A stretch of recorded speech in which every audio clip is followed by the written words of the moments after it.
Hello, hello et bienvenue sur ma chaîne, c'est Karidja, Kaléidoscope, la femme en harmonie. Ouais, ça fait super longtemps que je n'ai rien posté en direct live sur cette chaîne pour le moment parce que je suis en train de vivre vraiment une restructuration de mon entreprise. Alors depuis 2 semaines, je fais partie d'un défi sur Facebook animé par Céline Pod. Pardon, je regarde derrière moi, animé par Céline Pod, qui a pour but de pulvériser sa visibilité, de mettre en avant son entreprise pour être visible et pour attirer plus de clientes ou des clientes tout court. Et à un moment, au 6e jour, j'ai complètement bugué. J'ai bugué parce que j'étais en perte de sens. Alors oui, je suis sage-femme, oui, je suis infirmière, oui, je veux rendre l'harmonie à la femme, mais il y avait des éléments qui ne collait pas. Je n'arrivais pas à mettre un lien entre tout ce que je souhaitais faire, tout ce que je souhaitais apporter. Parce que pour apporter l'harmonie à une femme, à la féminité, il faut être en disharmonie à partir de quelque chose. Il faut que quelque chose fait en sorte que chez une femme, elle se sente en disharmonie, elle se sente en désaccord avec ce qu'elle vit, avec ce qu'elle est.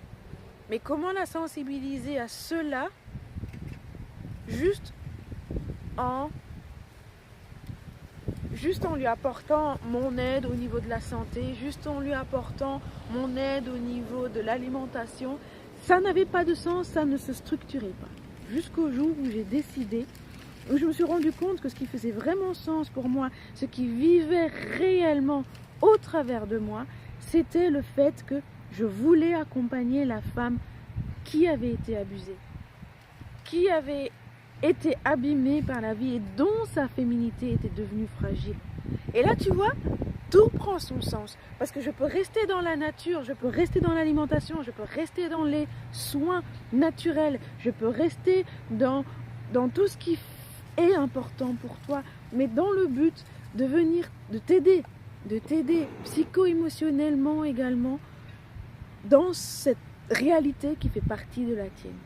Alors si tu as été abusé moralement, physiquement ou psychologiquement, alors moralement, ça peut être quelqu'un qui a fait pression sur toi pour que tu prennes une décision, genre un avortement que tu ne voulais pas, que tu ne souhaitais pas. Physiquement, il n'y a pas besoin de chercher midi 14h, ça peut être des attouchements, comme ça peut être un viol. Psychologiquement, c'est cette personne qui va garder le pouvoir sur toi, qui va garder une emprise sur toi. Même s'il n'y a plus rien de physique, il va garder une emprise sur toi. Cette personne va vraiment te maintenir sous sa coupe, que tu sois une femme battue, que tu sois une femme qui a été abusée. Tout ça laisse des traces. Tout ça laisse des marques dans ta vie, dans ta construction en tant que femme, en tant que féminité, dans ta féminité. Ta féminité n'est plus la même parce que quelqu'un est allé là où il n'avait pas à aller.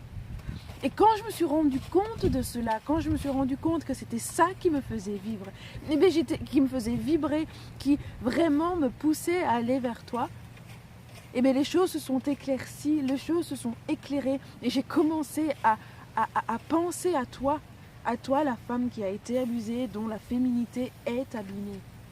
Toi qui as du mal à construire des relations amoureuses, solides, fiables et épanouissantes. Toi qui te lèves malgré tout et qui te bats malgré tout chaque matin pour tes enfants, au nom de tes enfants, alors que tu n'as plus goût à la vie. C'est pour ça que j'ai décidé de me lever. C'est pour toi, pour t'aider à te restaurer, pour t'aider à te réparer, pour t'aider à faire en sorte que tu puisses avoir foi encore en l'avenir. Parce que la vie n'est pas ce que tu as vécu. La vie peut être belle, mais il faut avoir sorti les bonnes clés, il faut pouvoir utiliser les bonnes clés, il faut pouvoir être entouré par quelqu'un qui peut comprendre ce que tu as vécu. Et de là est né tout un programme, tout un revirement. Donc mon site va changer au fur et à mesure parce qu'évidemment je ne peux pas tout changer d'un coup. Par contre, j'ai commencé à créer un défi autour du mandala. Le mandala, cette technique, cette manière de s'exprimer, d'exprimer ce que l'on ressent au travers du coloriage. Donc c'est une manière complètement innovante. Tu as peut-être fait la tournée des psys, tu as peut-être fait la tournée des psychiatres sans jamais en ressortir quelque chose de vraiment concret. Ça a été mon cas. Je ne dis pas que ce n'est pas utile, je dis juste que je n'ai pas trouvé la bonne personne pour m'accompagner quand j'en avais besoin sur un chemin qui pouvait paraître scabreux. Et c'est en pensant à toi que j'ai décidé de créer un programme qui s'appelle De l'ombre à la lumière, passer de l'ombre à la lumière. Parce que c'est vraiment ça, passer de victime à co-créatrice. Parce que tu peux en ressortir grandi, tu peux sortir forte et tu peux être une inspiration pour celles qui te regardent, tu peux être une inspiration pour celles qui vont te voir et qui vont se dire ok, elle a eu cette vie-là et voilà ce qu'elle est devenue. Et c'est ce que j'ai envie d'être pour toi. J'ai envie de pouvoir te montrer qu'il y a des choses qui sont chouettes malgré tout et qu'avec tes faiblesses, tu peux en transformer en force. Ce sont des forces que tu as, une fois que tu as réussi à sortir la tête de ton guidon, une fois que tu as réussi à sortir la tête de ton passé, de ces douleurs, tu vas te rendre compte que c'est ce qui a fait de toi ce que tu es aujourd'hui. C'est ce qui a fait de toi la femme forte que tu es aujourd'hui. Parce que tu t'es tenue debout malgré tout. Parce que tu t'es battue malgré tout. Parce que tu as refusé de laisser le sort prendre le contrôle. Et si tu es dans cette catégorie de personnes, si tu es dans cette catégorie de femmes, que tu sois jeune, que tu sois enceinte, que tu ne sois pas enceinte, justement, c'est cette féminité que je veux venir chercher chez toi. Je veux et je souhaite t'accompagner psycho-émotionnellement grâce au mandala et grâce aux soins naturels. Parce que quand on a été abusé, quand quelqu'un a osé toucher ton corps d'une manière ou d'une autre, ou quand quelqu'un a osé toucher ton mental, ton esprit, ton moral, psychologiquement, la dernière des choses que l'on a envie de faire, c'est de dépendre de quelqu'un. Alors on n'a pas envie, et c'est pour ça que tes relations sont foireuses. Parce que tu te dis, j'ai pas envie de dépendre d'un mec, j'ai pas envie qu'un mec me dise ce que j'ai à faire, j'ai pas envie que quelqu'un me dise ce que j'ai à faire. J'ai vécu ça, je ne veux plus ça. Mais ce que je veux essayer de te faire comprendre, c'est que même si tu es avec un mec, même si tu es avec quelqu'un, cette personne n'a pas de pouvoir sur toi. Elle n'a pas de pouvoir. Elle a le seul pouvoir que tu lui laisses. Et si elle est bienveillante, elle veut juste t'accompagner, juste faire partie de ta vie. Et ce qui fait sens pour moi, c'est aussi de te driller dans tout ce qui est santé. La santé, le nombre de fois où je suis infirmière et sage-femme, ne l'oublie pas, donc j'ai travaillé à l'hôpital, et le nombre de fois où les médecins viennent t'imposer ce qui correspond à quelque chose qui pourrait te convenir, avec des molécules chimiques qui peuvent être utiles. Mais moi, ce qui m'intéresse, c'est de te montrer que la nature également est ton allié, que la nature peut t'aider à te guérir. Et c'est vraiment le but. C'est vraiment ce que j'ai envie aussi de te faire. J'ai envie de faire en sorte que tu puisses être autonome un maximum au niveau de ta santé, que tu puisses être autonome un maximum au niveau de ton cycle menstruel, de ton cycle naturel, que tu ne sois plus obligé d'être sous une pilule ou sous une contraception hormonale, mais que tu puisses te connaître. Parce que se connaître, connaître son corps, connaître son fonctionnement est vraiment la base d'une manière et d'une vie aussi épanouissante.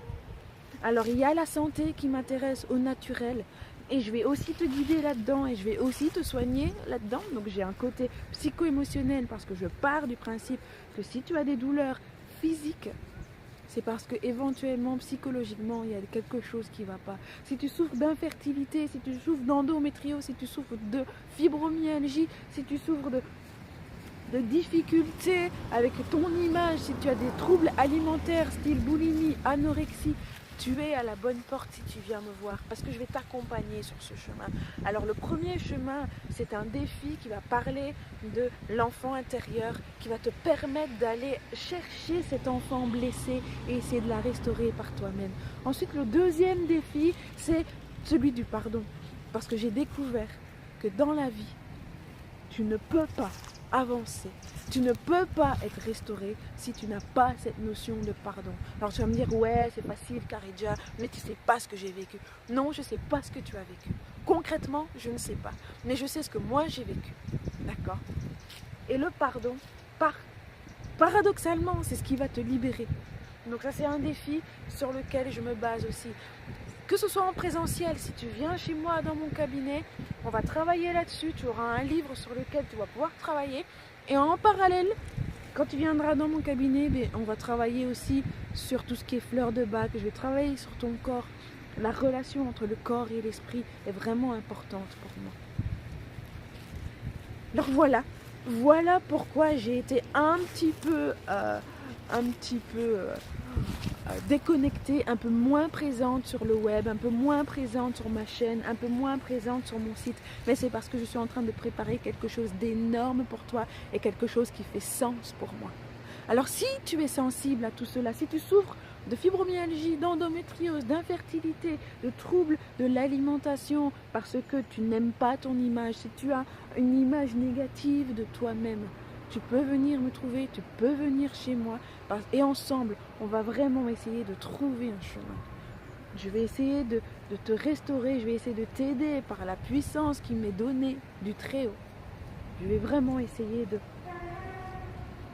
te guider, de t'accompagner parce que j'ai été là. J'ai aussi été là. Tu n'es pas seul. Alors souvent on se sent seul, mais sache que tu n'es pas seul. Allez, moi je vais te dire à tout bientôt. Je te fais un gros bisou et je te dis, et j'espère que tu vas bien malgré tout. J'espère que tu arrives à voir combien la vie peut être belle. Moi je vais juste te montrer là où je suis. J'ai décidé de prendre mon camping-car, mon copain, mon chien qui est quelque part là. Et j'ai décidé de prendre le soleil pour penser à autre chose, pour me changer les idées, pour profiter de la vie, parce que la vie est belle, la vie n'est pas ce que tu as vécu, et tu peux décider maintenant, dès maintenant, d'être co-créatrice et de ne plus être victime et de ne plus avoir quelqu'un et de ne plus laisser quelqu'un avoir une emprise sur toi. Allez, moi je te dis à tout bientôt, c'était Karidja à Kaléidoscope, la femme en harmonie.